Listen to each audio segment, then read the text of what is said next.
kaldera Ijen. Nah, ini yang dinamakan dengan kaldera Ijen, yang katanya diameternya sekitar 16 km. Kemudian dari mana kaldera ini terbentuk? Sehingga ada tadi disampaikan batu paras. Jadi paras itu sebenarnya artinya batu ya. Ada daerah namanya paras tembok. Nah, temboknya itu dari batu, dari alam itu ada di beberapa lokasi. Jadi paras itu artinya batu. Jadi nama lokal yang ada yang berkembang di sini. Nah, pertanyaannya bagaimana Gunung Ijen yang purba ini bisa melontarkan material sampai sejauh ini? Padahal gunungnya ada di sini pusatnya, kemudian bisa terlontar sampai ke sini, tapi sampai ke desa apa tadi? Tapen dan sebagainya, dan juga ada di Selat Bali. Nah, kita bisa melihat ini adalah gambar gunung api. Kemudian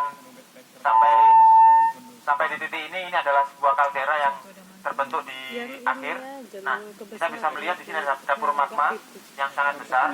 Kemudian di sini ada konduitnya atau pipa, di mana pipa ini tempat dia mengeluarkan masakannya. Jadi ketika dia penuh, kemudian dia tertekan dari bawah naik ke atas menjadi sebuah letusan. Ya. Kemudian bagaimana kok bisa sampai terbentuk sebuah kaldera? Kalau kita melihat Gunung Raung beberapa tahun ke belakang, termasuk di tahun lalu, itu juga erupsi kan, meletus lewat pipa kan, tapi kok nggak terbentuk kaldera sebesar ini? Atau fase kaldera kan sudah terbentuk, tapi 2 km. Nah, ini keluar terus-menerus ya. Kita bisa melihat gambar A, kemudian gambar B, kemudian gambar C. Apa perbedaannya? Jadi ketika dia keluar, kemudian erupsi, pasti di sini berkurang. Kemudian keluar lagi nih di fase nomor B, ini keluar lagi, dia semakin berkurang dapur magmanya. Sampai di nomor 3, dia semakin berkurang. Apa yang beda di sini? Ketinggiannya kan semakin rendah kan? Karena di bawah ini kosong. Jadi bayangkan kalau dapur magmanya ini kosong, maka yang atas ini kan berat. Sehingga dia runtuh ke bawah, karena yang di bawah tidak ada penahannya. Jadi fase sebuah kaldera itu syaratnya adalah ada material yang dikeluarkan, kemudian ada runtuhan. Kenapa runtuh? Karena bawahnya kosong. Kalau di bawahnya nggak kosong, ada isinya, maka ya dia tetap menjadi sebuah tubuh gunung api. Tapi karena dapur magma di sini kosong, sehingga dia nggak ada yang nahan, runtuhlah si tubuh gunung api itu menjadi sebuah kaldera besar, namanya kaldera Ijen. Kita bisa melihat di sini nih. Kemana materialnya dimuntahkan?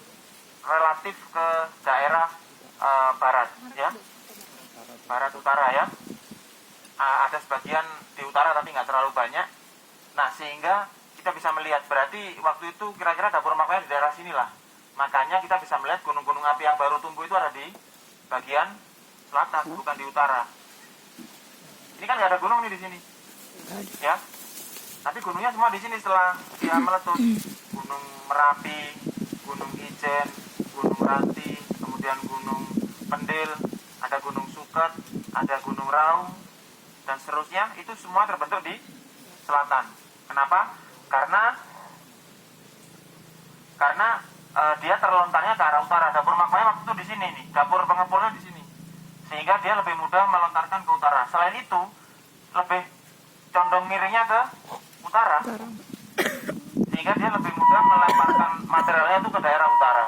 Nah, sehingga kita rekonstruksi Gunung Ijen dengan kaldera Ijen yang sepanjang atau diameternya 16 km, kira-kira memiliki ketinggian 3.500 mdpl di masa itu. Ya. Ada pertanyaan dulu sampai sini? Lanjut pertanyaan.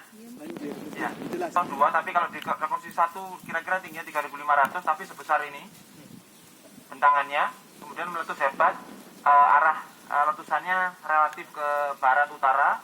Kemudian setelah meletus hebat, dia membentuk sebuah kaldera dari proses ini. Ini adalah bentuk terakhirnya, sehingga yang atas ini ambrol ke bawah. Dan kemudian kita bisa melihat gunung-gunung api yang baru muncul. Kenapa muncul lagi gunung apinya? Padahal kan habis meletus hebat, karena dapur magmanya masih ada. Andai kata dapur magmanya nggak ada, kompornya mati, maka di sini tidak akan pernah ada gunung api baru.